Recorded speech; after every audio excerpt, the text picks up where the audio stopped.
Classes अज असी इस video के अंदर नॉन प्रॉफिट ऑर्गेनाइजेशन की थर्ड वीडियो और next important topic fund based accounting.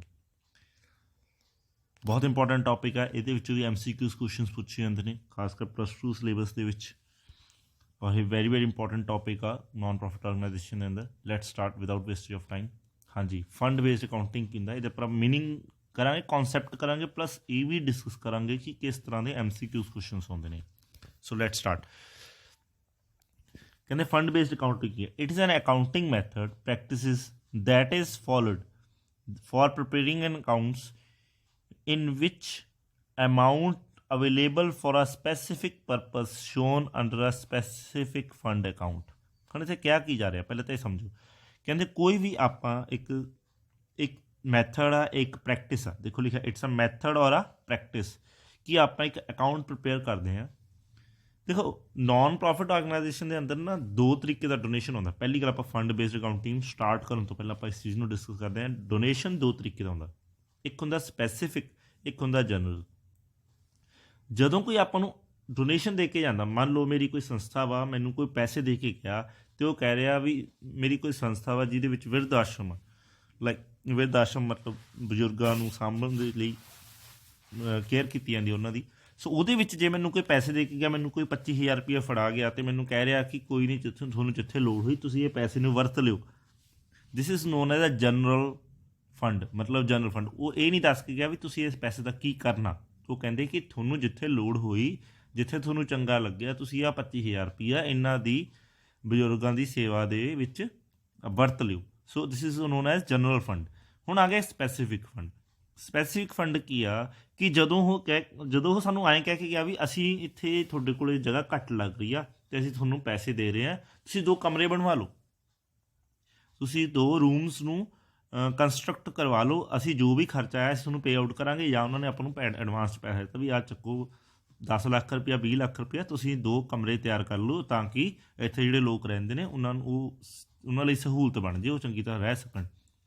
ਹੁਣ ਜਦੋਂ ਉਹ ਸਾਨੂੰ ਇਹ ਕਹਿ ਕੇ ਗਏ ਕਿ 2 ਕਮਰੇ ਬਣਾ ਲਓ ਅਤੇ ਆਹ ਚੱਕੋ ਜੀ 25 ਲੱਖ ਰੁਪਈਆ, ਤਾਂ ਜਿਹੜਾ 25 ਲੱਖ ਰੁਪਈਆ ਉਸ ਕੀ ਹੋ ਗਿਆ, ਸਪੈਸੀਫਿਕ ਪਰਪਸ ਲਈ ਹੋ ਗਿਆ ਕਿ ਸਾਨੂੰ ਉਹ ਪੈਸੇ 25 ਲੱਖ ਰੁਪਏ ਦੇ 2 ਕਮਰੇ ਹੀ ਬਣਾਉਣੇ ਪੈਣੇ ਨੇ। ਉਹ ਕੀ ਹੋ ਗਿਆ, ਇੱਕ ਸਪੈਸੀਫਿਕ ਫੰਡ ਹੋ ਗਿਆ। ਹੁਣ ਫੰਡ ਬੇਸਡ ਅਕਾਊਂਟਿੰਗ ਇਹੀ ਆ ਕਿ ਉਹ ਕਹਿੰਦਾ ਵੀ ਇੱਕ ਮੈਥਡ ਆ, ਇੱਕ ਟੈਕਨੀਕ ਆ, ਇੱਕ ਪ੍ਰੈਕਟਿਸ ਆ ਕਿ ਆਪਾਂ ਸਪੈਸੀਫਿਕ ਪਰਪਸ ਦੇ ਲਈ ਜਦੋਂ ਸਾਡੇ ਕੋਲ ਕੋਈ ਪੈਸਾ ਆਉਂਦਾ ਤਾਂ ਅਸੀਂ ਕੀ ਕਰਦੇ ਹਾਂ, ਅਸੀਂ ਸਪੈਸੀਫਿਕ ਫੰਡ ਅਕਾਊਂਟ ਨੂੰ ਕ੍ਰੀਏਟ ਕਰਦੇ ਹਾਂ।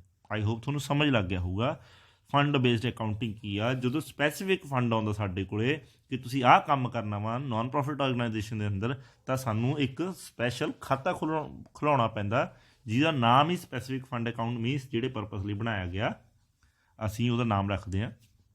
ਸੈਕਿੰਡ ਪੁਆਇੰਟ ਕੀ ਕਹਿੰਦਾ, it means accounting where a receipt of a donation. ਦੇਖੋ ਗੱਲ ਆ ਗਈ ਡੋਨੇਸ਼ਨ ਦੀ ਜਿਹੜੀ ਮੈਂ ਤੁਹਾਨੂੰ ਸਮਝਾ ਰਿਹਾ ਸੀਗਾ।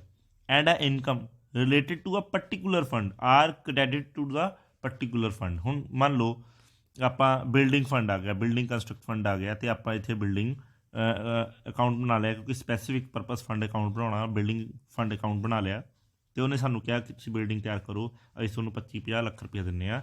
ਤਾਂ ਉਹਨੇ ਕੀ ਕਿਹਾ ਕਿ ਅਸੀਂ ਸਾਰਾ ਪੈਸਾ ਉਹ ਕੀ ਕਰ ਦਾਂਗੇ, ਕ੍ਰੈਡਿਟ ਕਰ ਦਾਂਗੇ। ਅਸੀਂ ਕੀ ਕਰ ਦਾਂਗੇ, ਕ੍ਰੈਡਿਟ ਕਰ ਦਾਂਗੇ ਅਤੇ ਜੋ ਖਰਚੇ ਹੋਈ ਗਏ ਬਿਲਡਿੰਗ ਨੂੰ ਕੰਸਟਰਕਟ ਕਰਨ ਦੇ ਲਈ ਉਹ ਕੀ ਕਰ ਦਾਂਗੇ ਅਸੀਂ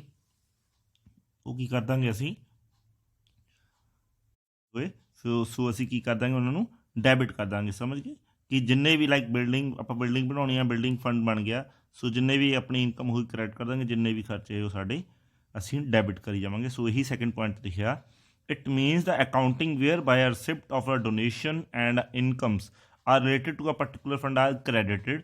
ਸੋ ਆਪਾਂ ਬਿਲਡਿੰਗ ਫੰਡ ਦੇ ਅੰਦਰ ਕ੍ਰੈਡਿਟ ਕਰ ਦਾਂਗੇ and payment and expenses are debited to it.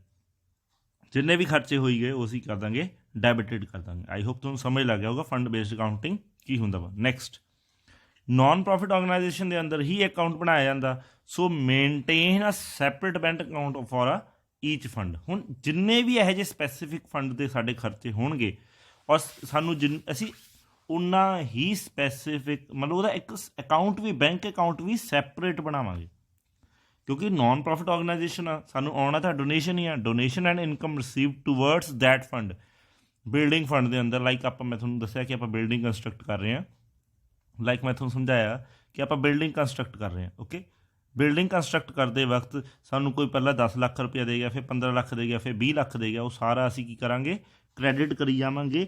ਔਰ ਇੱਕ ਸਪੈਸੀਫਿਕ ਬੈਂਕ ਅਕਾਊਂਟ ਵੀ ਕ੍ਰੀਏਟ ਕਰਾਂਗੇ ਜਿਹਦੇ ਅਸੀਂ ਬੈਂਕ ਦੇ ਖਾਤੇ ਵਿੱਚ ਉਹ ਸਪੈਸੀਫਿਕ ਪੈਸੇ ਰੱਖਾਂਗੇ। ਸੋ ਉਹ ਫੰਡ ਆ ਜਿਹੜਾ ਖਾਤਾ ਵਾ ਉਹ ਸਿਰਫ ਉਹ ਮਤਲਬ ਉਹ ਬੈਂਕ ਅਕਾਊਂਟ ਦੇ ਵਿੱਚੋਂ ਸਿਰਫ ਉਸੇ ਪਰਪਸ ਦੇ ਲਈ ਪੈਸੇ ਖਰਚੇ ਜਾਣਗੇ, ਹੋਰ ਕਿਸੇ ਪਰਪਸ ਦੇ ਲਈ ਨਹੀਂ ਖਰਚੇ ਜਾਣਗੇ। ਆਈ ਹੋਪ ਤੁਹਾਨੂੰ ਸਮਝ ਲੱਗ ਗਿਆ ਹੋਊਗਾ। ਸੋ ਆਪਾਂ ਡਿਟੇਲ 'ਚ ਪੜ੍ਹਦੇ ਹਾਂ।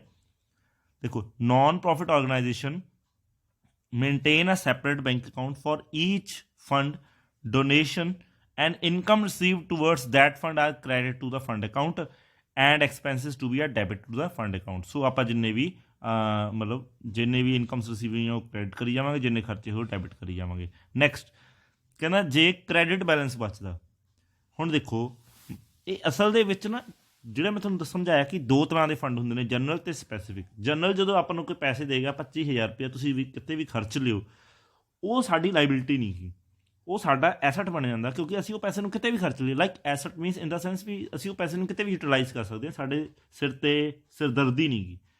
ਬਟ ਜਦੋਂ ਸਾਨੂੰ ਇਹ ਕੋਈ ਕਹਿ ਕੇ ਗਿਆ ਕਿ ਤੁਸੀਂ 2 ਰੂਮ ਕੰਸਟਰਕਟ ਕਰਨੇ ਆ ਜਾਂ ਬਿਲਡਿੰਗ ਕੰਸਟਰਕਟ ਕਰਨੀ ਆ, ਉਹ ਸਾਡੇ ਲਈ ਕੀ ਕ੍ਰੀਏਟ ਕਰ ਗਿਆ, ਉਹ ਸਾਡੇ ਲਈ ਲਾਇਬਿਲਿਟੀ ਕ੍ਰੀਏਟ ਕਰ ਗਿਆ। ਸੋ ਐਸੇ ਕਰਕੇ ਜੇ ਸਾਡੇ ਕੋਲੇ ਉਹਦਾ ਪੈਸਾ ਕੁਛ ਵੀ ਬਚਦਾ ਵਾ, ਮਤਲਬ ਕ੍ਰੈਡਿਟ ਬੈਲੈਂਸ ਬਚਦਾ, ਮਤਲਬ ਜੋ ਵੀ ਸਾਡੇ ਕੋਲੇ ਪੈਸਾ ਉਹਦਾ ਬਚਦਾ, ਉਹ ਅਸੀਂ ਕਿੱਥੇ ਸ਼ੋ ਕਰਦੇ ਹਾਂ, liability side of the balance sheet. 4th point ਦੇ ਅੰਦਰ ਦੇਖੋ, the credit balances fund account is shown on the liability side of the balance sheet. Clear.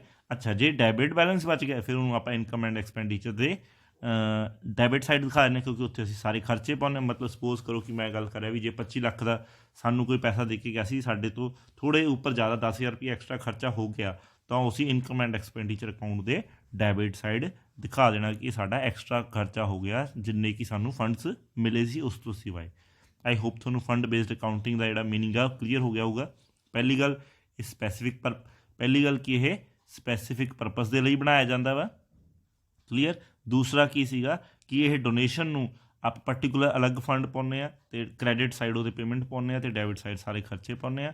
3rd point ਕੀ ਇਹਦਾ ਬੈਂਕ ਅਕਾਊਂਟ ਇੱਕ ਸੈਪਰੇਟ ਮੇਨਟੇਨ ਕੀਤਾ ਜਾਂਦਾ। 4th account ਜੇ credit balance ਦਾ ਮਤਲਬ ਪੈਸਾ ਬਚਦਾ ਤਾਂ ਉਹ ਸਾਡੀ ਜ਼ਿੰਮੇਵਾਰੀ ਆ, ਲਾਇਬਿਲਿਟੀ ਉਹਨੂੰ ਬੈਲੈਂਸ ਸ਼ੀਟ 'ਚ ਦਿਖਾਵਾਂਗੇ, ਲਾਇਬਿਲਿਟੀ ਸਾਈਡ ਦਿਖਾਵਾਂਗੇ। ਲਾਸਟ ਜੇ ਸਾਡੇ ਖਰਚੇ ਜ਼ਿਆਦਾ ਹੋ ਗਏ, ਮਤਲਬ ਅਸੀਂ ਕੰਸਟਰਕਟ ਕਰਦੇ ਵਕਤ ਕੁਛ ਜ਼ਿਆਦਾ ਖਰਚ ਹੋ ਗਏ, ਤਾਂ ਅਸੀਂ ਉਹ ਪੈਸੇ ਨੂੰ ਰਿਕਵਰ ਕਰਨ ਦੇ ਲਈ ਇਨਕਮ ਐਂਡ ਐਕਸਪੈਂਡੀਚਰ ਅਕਾਊਂਟ ਦੇ ਵਿੱਚ ਸ਼ੋ ਕਰ ਦਾਂਗੇ। आई होप थोनू फंड बेस्ड अकाउंटिंग समझ लगे होगा। Thank you so much. Thanks for watching.